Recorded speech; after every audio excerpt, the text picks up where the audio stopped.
The lonely girl at the edge. The sun of the colony world was setting, painting the sky in strange purple and gold, but the girl did not notice the beauty. She stood at the far edge of the open field, away from the other children who laughed, shouted, and played with joy. She was not part of them, not welcomed, and she knew it. Her skin was pale silver, faintly glowing in the fading light. Her hair shimmered like threads of crystal, and her eyes were too large, too strange for the human children of the colony. They had learned from their parents to keep their distance. Some whispered that she was cursed, others said she was dangerous. The alien girl heard their words every day, and even when no one spoke, she felt the sharp edge of silence. She wrapped her thin arms around herself, standing like a shadow. Her lips never smiled. Her gaze stayed low. She watched them kick the ball, chase each other, fall and rise again. It looked so simple, yet to her it was impossible. No one ever asked her to join. No one reached out a hand, and so she stood at the edge day after day as if she belonged to the dust and wind. But this day was different. A man walked past the field, his boots leaving deep prints in the soft ground. He was human, tall, broad-shouldered, with tired eyes that carried the weight of many years. His uniform jacket was old, patched many times. He was not rich, not powerful, but there was a strength in the way he moved. Steady and sure, as he passed, his gaze fell on the girl. He slowed down, his brow furrowed. He had seen loneliness before, in soldiers, in refugees, in himself, but here it was, sharper, deeper.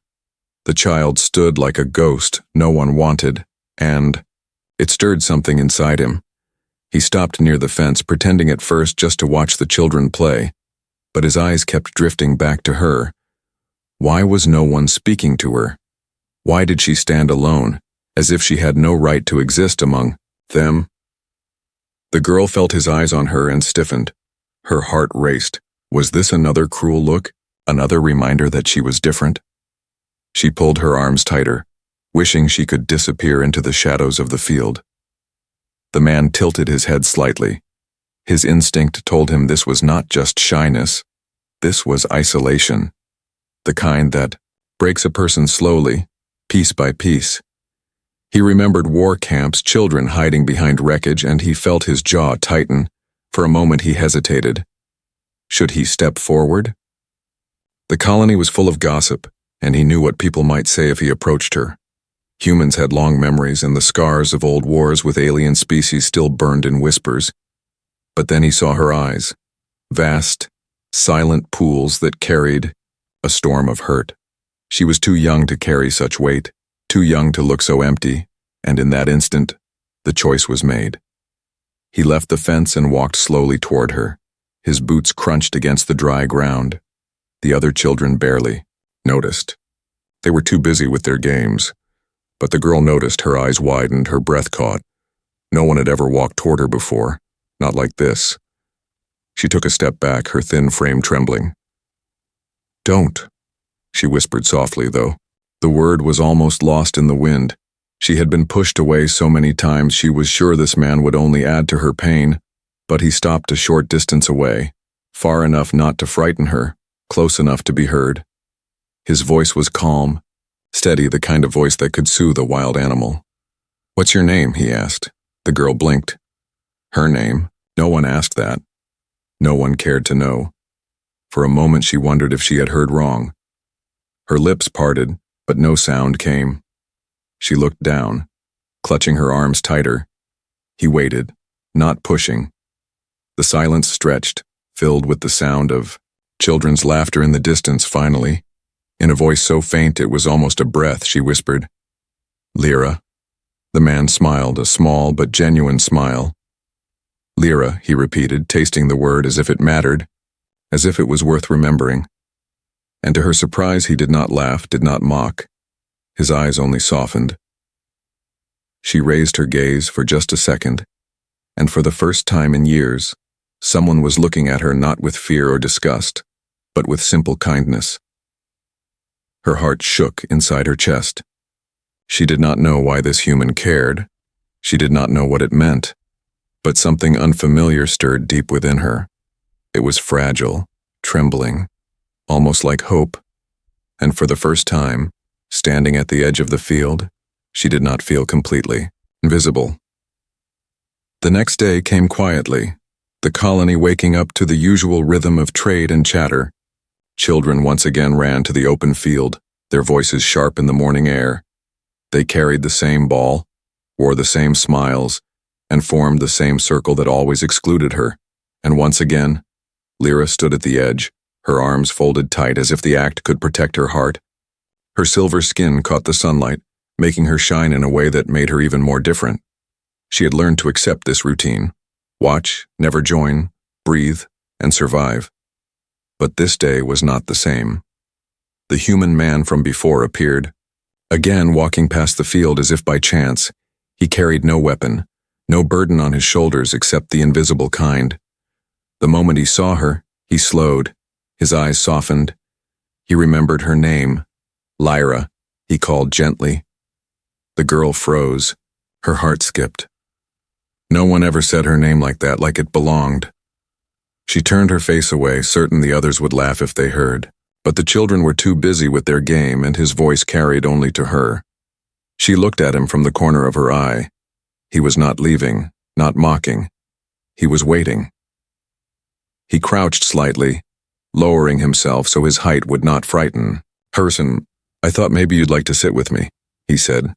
His tone was calm, as if it was the most natural thing in the world. Lyra's lips trembled. Her voice, a fragile whisper, slipped out. "Why?" He paused, searching for words. "Because no one should stand alone every day," he said at last. "Everyone deserves a friend." The word friend echoed inside her mind, sharp and unfamiliar. No one had used it for her before, not even once. It sounded too big, too bright. She wanted to believe it, yet fear pressed against her ribs. She shook her head. "If you sit with me, they will hate you too." Her eyes flicked toward the other children, toward the adults at the far end of the street, who already whispered when they saw her. The man chuckled softly, not cruel, but warm. "Let them," he said. "I've been hated before. It doesn't change who I am." Something in his words made her chest ache. Was he like her? Did he know what it was to be unwanted? She looked at him again, truly looked. His jacket was worn, his hands scarred, his eyes heavy with memories. Perhaps he did know. Slowly, carefully, she took a step toward him. It was so small that no one else would have noticed, but to her it felt like crossing an ocean. Her fingers gripped the edge of her own sleeve. She wanted to retreat, yet she stayed. He noticed the movement, but he did not rush her. Instead, he lowered himself further, sitting down on the grass, folding his legs like a child. "See? Easy," he said, patting the spot beside him. Her throat tightened. Every part of her screamed to run away, to protect herself from the pain she knew would follow. But another part, hidden deep inside, whispered a different thought. What if? This time is different. After what felt like forever, Lyra lowered herself slowly, sitting a safe distance from him. Her knees pulled to her chest, her eyes fixed on the ground. He smiled faintly, not pushing, letting the silence rest between them. He pulled a small metal object from his pocket, a coin, old and scratched. He held it between his fingers, letting it catch the sunlight. "What is that?" she asked before she could stop herself. "An old earth coin," he said, rolling it across his knuckles. "It's not worth anything here, but to me, it's a memory." She tilted her head, curiosity breaking through her fear. "A memory?" "Yes," he said. "Of where I came from. Of who I was before I came here. Sometimes small things carry big stories." Her eyes fixed on the coin, the way it danced between his fingers. For a moment she forgot she was supposed to be invisible. For a moment she was just a child, curious and alive. He noticed and his heart warmed. This was the small step, the fragile beginning he had hoped for. He slipped the coin into her hand, closing her fingers around it gently. "Now it can be your memory too if you want." Her breath caught. She stared at her closed fist, at the warmth still left by his hand. "Why? Give this to me," she whispered. He looked at her without hesitation. "Because everyone deserves something that reminds them they matter." Her throat burned. Her eyes stung. No one had ever said that to her. The world had only told her she was a mistake, unwanted, forgotten. And now here was a man who spoke as if she had value. She opened her fist slowly, staring at the coin. Her lips trembled again. And then, for the first time in years, the faintest smile touched her face, fragile but real. The man saw it and he smiled back. Not wide, not loud, but steady. It was enough. For now, it was enough. And though the rest of the colony might not notice, though the children kept playing, as if nothing had changed, something had shifted at the edge of the field. A lonely girl had taken her first step toward hope, and a human had taken his first step toward changing her life. Days passed, and every morning Lyra found herself waiting at the field's edge, not just to watch the other children play, but to see him, the human who had spoken her name. The coin he gave her never left her hand. She hid it in her pocket during the day and placed it under her cheek at night, as if the small piece of metal could guard her dreams. The man, his name was Daniel, always greeted her with the same calm voice. Sometimes he sat beside her in silence. Sometimes he told her stories of Earth, of oceans so wide they swallowed the horizon, of forests so green they looked like endless seas. Lyra listened with wide eyes, trying to imagine places where she might not feel so alone, but Daniel noticed more than just her curiosity. He saw the shadows behind her silence, the way her shoulders tensed whenever the word family came up. He saw the way her eyes went hollow when other children ran into their parents' arms at the end of the day. One afternoon when the field was quieter, he asked softly, "Lyra, where do you go at night?" Her hands tightened around the coin. Her breath grew shallow. For a long moment, she said nothing, then whispered, "Nowhere." Daniel frowned. His soldier's instincts stirred. He had seen that look before, the look of someone with no home to return to. "Do you stay alone?" He pressed gently. Her silver eyes lifted to him, trembling with fear. "Please, don't tell them," she begged. Her voice cracked like glass. He raised his hands slowly, reassuring. "I won't tell anyone, I just want to understand." She looked down, the words heavy on her tongue. For so long she had buried them, but something in his steady gaze gave her the courage to speak. "My people," she began, her voice thin. "They lost the war. The soldiers came, they burned the sky. My mother tried to hide me, my father fought, they didn't come back." Her small hands shook as she clutched the grass. "The others here, they don't want me. They say I should have died with them." The words spilled out like broken pieces of glass, cutting her as she spoke. She bit her lip hard, trying not to cry. Daniel's chest tightened. He had fought in wars. He had seen soldiers fall, but nothing compared to the sight of a child carrying such grief. He wanted to reach out to hold her, but he stayed still, knowing sudden closeness might shatter her fragile trust. "You survived," he said softly. "That doesn't make you cursed. That makes you strong." Lyra shook her head. "Strong?" she whispered bitterly. "I can't fight, I can't run fast, I can't even smile like them." She nodded toward the other children, her eyes wet. "I'm not strong, I'm nothing." Daniel's jaw clenched. He could hear the voices of the colony in her words, the cruel whispers of people who chose fear over compassion. He leaned closer, his voice firm but gentle. "Don't ever say that. Strength is not just fists or speed. Sometimes strength is just standing when the whole world wants you to fall." She blinked at him, silent. Her chest rose and fell quickly. His words pierced the wall she had built, reaching a place no one had touched before. Daniel exhaled slowly. "Lyra, do you know why I noticed you that first day?" She shook her head, afraid to guess, "Because," he said, "you reminded me of someone I once knew, a soldier. She was small, quiet. Everyone thought she was weak, but she carried hope for all of us when we had none. You have the same eyes." Her throat tightened. She did not know how to answer. She had never been compared to anyone strong, never been told she carried anything worth noticing. The silence stretched between them, heavy, but not empty. Finally, she whispered, "If I'm strong, why does it hurt so much?" Daniel's voice softened further. "Because strength doesn't mean you don't feel pain, it means you keep going even when it hurts." For the first time, Lyra allowed a tear to fall. It traced a glowing line down her pale cheek. She quickly wiped it away, ashamed. But Daniel didn't look away. He let her cry without judgment, without pity. The ball rolled near their feet. Children's laughter echoed. They ignored her as always. But for once, she didn't care. Her mind was too full of his words. His presence was like a shield against the loneliness that had been her only companion. That night, when she lay under the cold metal roof of the storage shed she used for shelter, Lyra held the coin tightly. But this time, she also held something new. His words, they echoed in her chest, fragile but alive. "You are strong," for years. She had believed she was a ghost clinging to a world that didn't want her. But now, just for a moment, she wondered if maybe, just maybe, she was more. And as she drifted into sleep for the first time in a long time, the darkness around her did not feel so endless.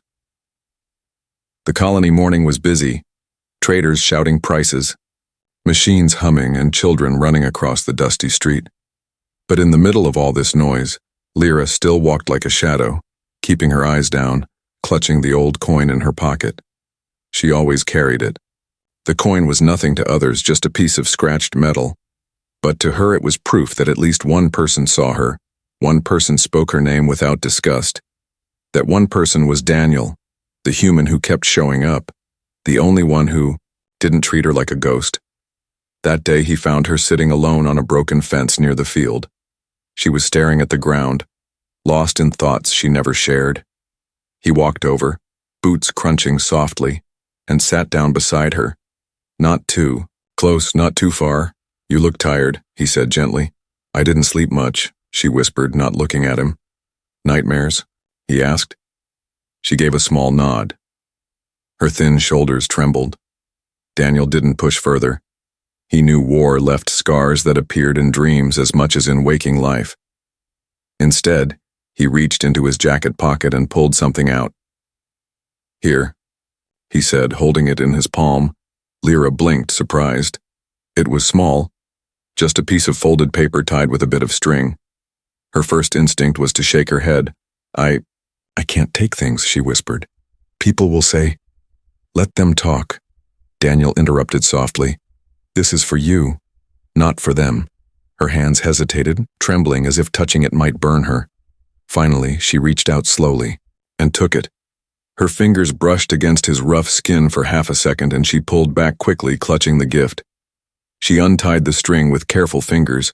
Unfolding the paper, inside was a drawing, rough but full of care. It showed a small child standing under a tall tree, and beside the child stood a figure, broad, human, steady. The lines were simple, almost childlike, but the meaning was clear. The child was not alone. Lyra's breath caught, her glowing eyes widened. "You drew this?" Daniel gave a small, almost embarrassed smile. "I'm not much of an artist, but I thought maybe you could keep it as a reminder." She stared at it, her throat tight. The picture was more than paper. It was proof that someone imagined her not as a shadow, not as a curse, but as someone who belonged next to another. For a long moment she couldn't speak. Her chest felt heavy, almost painful. Finally, her lips parted. "No one has ever given me anything," she whispered. Her voice broke on the last word. Daniel's gaze softened. He had expected hesitation, but not this raw truth. It hit him hard, sharper than any battlefield memory. He leaned forward slightly. "Well, then let this be the first." The silence between them grew warm, not heavy. For once she did not feel invisible. For once she felt seen, truly seen. Her fingers traced the rough lines of the drawing. Her lips trembled. She wanted to hold back. She had trained herself never to show weakness, never to give anyone the chance to laugh at her. But something inside cracked, and then, without warning, the corners of her mouth lifted. It was small, hesitant, almost fragile, but it was a smile. Daniel froze for a second, then smiled back. His heart tightened in his chest. He knew this was not just a child smiling. This was something far more important. This was hope coming alive. Lyra quickly lowered her gaze, embarrassed. She touched her lips as if she couldn't believe they had moved. I don't usually, she whispered. I know, Daniel said softly. That's why it matters so much. The rest of the colony didn't notice. The traders still shouted. The machines still roared. The children still played their endless games. But something had changed in that forgotten corner. A child who had been silent for years had smiled as the sun began to lower, painting the horizon in fire. Lyra folded the drawing carefully and tied the string back around it. She pressed it close to her chest, holding it the way others held treasures of gold. Daniel stood up, brushing dust off his jacket. Keep it safe, he said. Whenever you feel alone, look at it and remember, you're not invisible, not to me. Her voice was small but steady as she answered, Thank you. And as he walked away, Lyra sat with the paper clutched against her, her heart beating strangely fast. Her world had been dark for so long, empty of kindness. But now, in her hands, she held proof that she mattered, proof that someone believed she deserved to smile. And for the first time, she allowed herself to hope that this smile would not be her last. The next few days felt different for Lyra. She no longer stood completely silent at the edge. She carried two treasures close to her, the old coin and the paper drawing. Whenever fear pressed on her heart, she touched them and remembered the human's voice. You are not invisible. For the first time in years, she dared to lift her head when the children laughed. She even sat near Daniel sometimes in plain sight. And though the whispers of the colony did not stop, they no longer crushed her the way they once did. But the world was not kind, and the world did not change overnight. One afternoon, the ball the other children played with rolled across the ground and stopped right at Lyra's feet. For a moment she froze, her silver eyes staring down at it, 100 times before she would have simply stepped back, letting them take it without touching it. But this time was different. She bent down and picked it up. Her small hands trembled, but she held it anyway. The sound of footsteps came rushing toward her.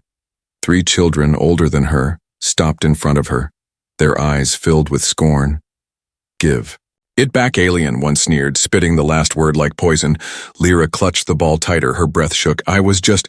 You don't get to touch our things. Another snapped. He shoved her shoulder. She stumbled but didn't drop the ball. The third boy smirked. Look at her, pretending she's one of us. You don't belong here, you never will. The words cut deep, sharper than blades. Lyra wanted to curl into herself, wanted to disappear like she always did. But then her hand brushed the pocket where the paper drawing lay folded. She remembered Daniel's voice, steady and sure. You're not nothing. You're strong. Her chest tightened. She held the ball close, whispering, It's just a game. The boy raised his hand as if to strike it from her grasp, but before he could, another voice rang out, deep and steady. Stop. The children froze. Daniel stood only a few steps away. His jaw was tight, his eyes sharp. He walked toward them slowly, every step echoing with authority. The kind of authority that came not from power but from experience. The boys exchanged nervous looks. They knew him. Everyone in the colony did. They whispered about his past, about the battles he had fought, about the scars he carried. Some respected him, others feared him, but no one ignored him. Daniel stopped in front of them, towering over, their small frames. What do you think you're doing? He asked. His voice was calm but carried steel. She doesn't belong here, one muttered. But his voice had lost its strength. Daniel's gaze hardened. And who gave you the right to decide who belongs? The boy swallowed, looking away. The others shifted uncomfortably. Daniel bent slightly, his eyes level with theirs. If you want to play with a ball, then play. If you want to laugh, then laugh. But if you think strength means hurting someone, smaller than you know nothing of strength, the silence was heavy. The boys shuffled back, muttering excuses, and finally snatched the ball from Lyra's hands before running off. But they did not push her again. Not with Daniel watching. Lyra's heart pounded in her chest. She looked down at the ground, ashamed. "I made trouble," she whispered. Daniel turned to her, his expression softening. "No, you did nothing wrong. They did, and if they can't see that, then it's their weakness, not yours." Her throat tightened. She wanted to believe him, and in that moment when she met his steady gaze, she almost did. She lowered her voice. "They'll hate you for standing with me." Daniel gave a small, tired smile. "Let them. I've been hated before. It never stopped me from doing what's right." Something inside her shifted. She had always been told she was a burden, that she brought trouble wherever she went. But here was someone who stood beside her without hesitation. Someone who chose her side even when it cost him. For the first time, she felt what it meant not to be alone in the face of cruelty. Later that evening, as the sun bled into the horizon, Lyra sat by the fence again. Her hands traced. The folded paper drawing, she thought of the ball, the shoves, the cruel words. But what stayed with her most was Daniel's voice, the way he had faced the bullies without fear. She whispered to herself, testing the words, "I'm not nothing." Her lips trembled, but this time, there was no tear, only a spark of quiet strength. In the shadows of the colony, a lonely girl had not only smiled but had stood her ground. And though the world was still harsh, she was no longer facing it alone. The field felt different now. The bullies no longer came close when Daniel was near, and even when he wasn't, their eyes held less fire. They still whispered, still mocked, but their hands no longer dared. To shove, Lyra noticed the change. At first she thought it was only because Daniel had scared them. But slowly she began to realize something else. She was changing too. She no longer stood with her arms wrapped tight around her chest. She no longer kept her eyes always on the ground. Instead, she lifted her head. She walked with slower breaths, steadier steps. The world still looked at her with suspicion, but her own heart was not as heavy as before. One afternoon, the ball rolled near her again. The children hesitated, watching, expecting her to back away as always, but this time she didn't. Lyra bent down, picked it up, and without a word kicked it gently back toward them. Her movements were simple, but the act itself was a spark. The children blinked, surprised. Some frowned, but one or two hesitated with something else in their eyes, curiosity. For the first time, Lyra had not hidden. She had acted. She had stepped into their game, even if only for a second. Daniel, watching from the side, felt pride swell in his chest. He had seen bravery in many forms on many battlefields, but this quiet courage of a small, lonely child, was something greater than most soldiers ever showed. That evening, as the sky burned with orange light, Daniel sat with her near the broken fence. "You're getting braver," he said, his voice warm. Lyra blinked at him, uncertain. "Braver?"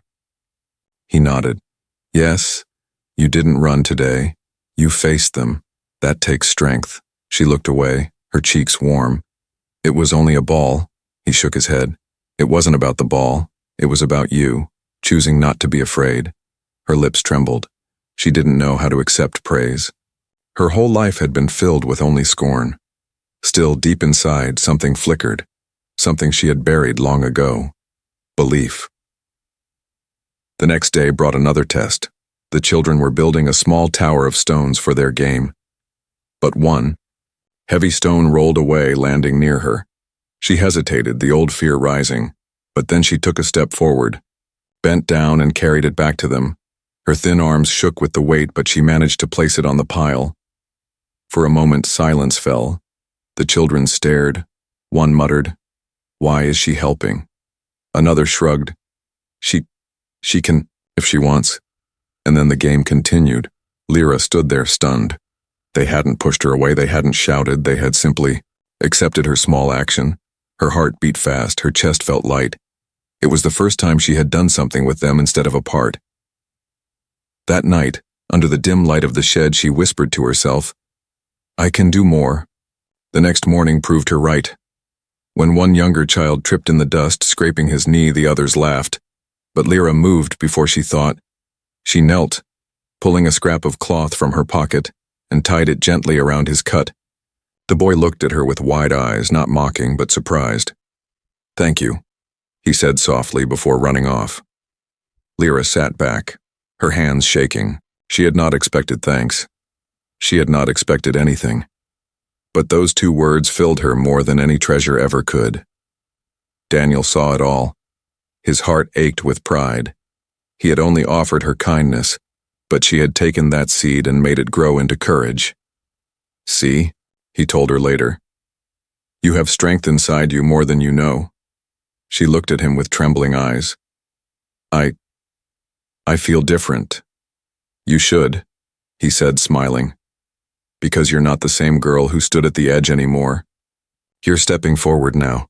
Her lips curved slightly, not quite a full smile, but no longer just hesitation. She touched the coin in her pocket, then the folded drawing she carried close to her chest. They were not just gifts. They were reminders of who she was becoming. The whispers of the colony did not vanish. Some still called her cursed. Some still told their children to stay away. But Lyra no longer let those words define her. For every cruel voice, she carried Daniel's steadiness. For every cold glance, she carried her own growing fire. And though the galaxy was wide, filled with cruelty and loss, in that small corner of the colony something powerful was being born. The strength within her was no longer silent, no longer hidden. It was alive, and it was only just beginning to shine. The colony square buzzed with its usual noise, merchants shouting, children laughing, adults moving about with busy hands.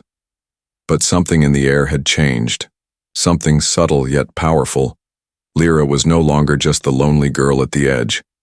She still carried scars, still bore the whispers of those who couldn't forget the past, but now she carried something stronger, her own courage, her own voice. Daniel watched her from a distance, leaning against the fence. He had seen the change grow slowly, day by day, like a flame catching in dry wood. And now that flame burned, quietly but brightly inside her. That afternoon the children gathered again to play their endless game of ball. For once no one told Lyra to stay away. They didn't invite her, not directly, but when the ball rolled near her feet no one rushed to snatch it away. They simply waited, watching. Her silver eyes darted toward Daniel. He gave a small nod, calm and steady. She bent down, picked up the ball, and for the first time kicked it straight back into their circle. Laughter rose, not cruel this time, but natural. The game went on. And though she didn't join fully, she was no longer outside of it either. She was part of something, even if only by a thread. Later, when the game ended and the children scattered home, one small boy lingered. He shuffled his feet, then looked up at her shyly. "Do you want to play tomorrow?" Lyra's breath caught. The world seemed to stop. Her heart pounded. A real invitation, something she had only dreamed of. She nodded, too stunned to speak. The boy grinned before running off, and Lyra stood frozen, her hands trembling. A whisper escaped her lips. "He asked me." Daniel walked toward her, his face lit with a rare smile. "See? I told you," he said. "Strength brings change, one step at a time." Her silver eyes filled with tears, not of pain this time, but of something warmer. She clutched the coin in one hand and the folded drawing in the other, her treasures, her reminders, but now joined by something new, a chance at belonging. She turned to him, her voice unsteady. Why did you help me when everyone else turned away?" Daniel's eyes softened. His answer was simple. "Because no child should grow up believing they're nothing. Because once, someone helped me when I was lost and I never forgot. Now it's my turn." Her lips trembled, and then slowly her face lit with a smile, real, open, unafraid. It was not the shy curve from before, not the fragile flicker. This was brighter, fuller. It reached her eyes and lit them like stars.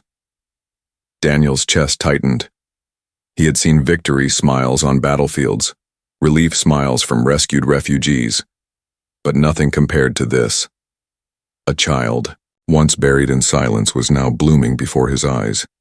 From that day forward, the colony still whispered, but their words carried less weight.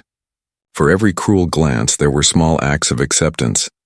For every harsh voice, there were softer ones learning to greet her by name. Lyra began to walk into the field, not just stand at its edge.